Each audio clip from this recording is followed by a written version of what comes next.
अगर तूने कर्म नहीं किया ना तो तुझे कुछ हासिल नहीं होगा। जो समय आज आप खराब कर रहे हैं ना, कल वही समय खून के आंसू रुला देगा। मकान ऊपर से नीचे की ओर नहीं बनता, बल्कि नीचे से ऊपर की ओर बनता है। जो इंसान बिना मेहनत किए रोटी खाता है ना, चोरी की रोटी खाता है। सभी बड़े सपनों का कत्ल करने वाला जो शब्द है वो है आलस।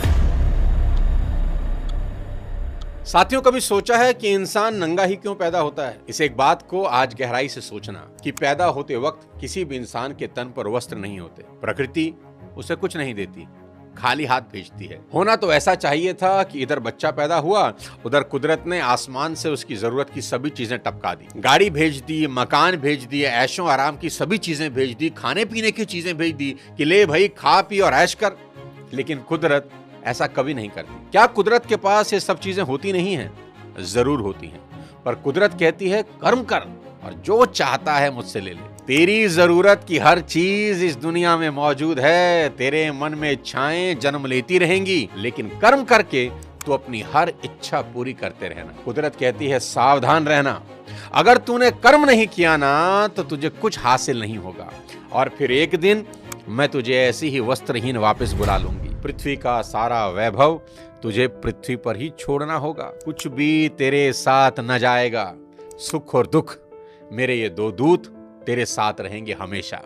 तू जैसे जैसे कर्म करेगा तुझे वैसे वैसे फल मिलते रहेंगे। साथियों, ये है नेचर का चमत्कार। प्रकृति कहती है इस संसार में सब कुछ है जो तुम सोच सकते हो, और वो भी जो नहीं सोच सकते। पर कर्महीन के लिए इस दुनिया में कुछ नहीं है। गोस्वामी तुलसीदास जी ने बेहद शानदार लिखा है कि सकल पदार्थ हैं जग माही, कर्महीन नर पावत नाही। यानी इस संसार में सब कुछ है जो तुम्हें चाहिए, लेकिन जो कर्म ना करे उसके लिए कुछ भी नहीं है। गांधी कहते थे सबसे बढ़िया कमाई पसीने की कमाई। उन्होंने कहा जो इंसान बिना मेहनत किए रोटी खाता है ना, चोरी की रोटी खाता है। स्वाभिमानी इंसान कभी दूसरों की मेहरबानियों पर जिंदा नहीं रहते। और इस वीडियो में मैं आपको बताऊंगा कि कोई भी काम कभी छोटा नहीं होता। लोगों की दिक्कत क्या है जानते हैं? मैं बताता हूं। बड़ा काम मिल नहीं रहा और छोटा आप करेंगे नहीं, तो फिर जिंदगी में क्या करेंगे? क्या यूं ही इस जिंदगी का बेड़ा गर्क हो जाने देंगे? आज जरूर कुछ लोगों के पास जिंदगी के कुछ सहारे होंगे।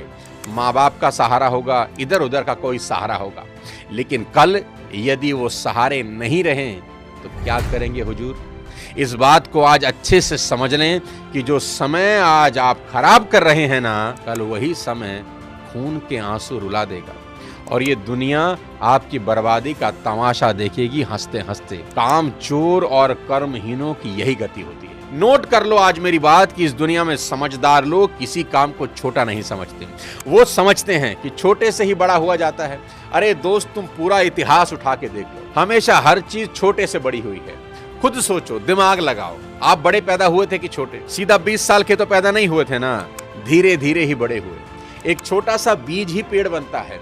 मकान ऊपर से नीचे की ओर नहीं बनता, बल्कि नीचे से ऊपर की ओर बनता है। नोट करो, ईश्वर सर्वशक्तिमान है, सारा ब्रह्मांड उनके ही हाथ में है, मगर वो भी जब इस धरा पर आए तो बाल रूप में ही आए। फिर चाहे राम हो, कृष्ण हो, नानक हो या कोई पीर पैगंबर।